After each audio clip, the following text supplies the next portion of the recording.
Okay. ஒரு காலத்துல ஒரு காடு, பெரிய காடு இருந்துச்சா. அப்ப வந்து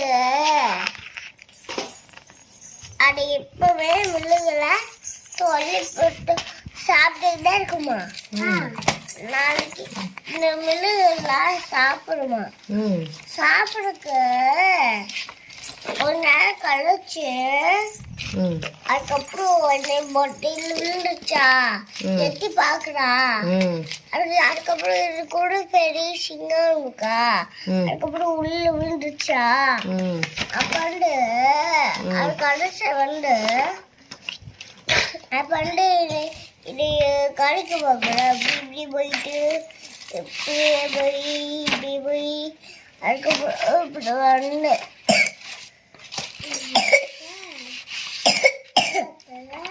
அதுக்கப்புறம் இப்படி போய் இது மொட்டுக்குள்ளேயே அது என்னது? அது பேரு கடையில இது பேர் என்ன? தண்ணி. அது பேர் கிணறுடா. கிணறு கிணறு தண்ணி.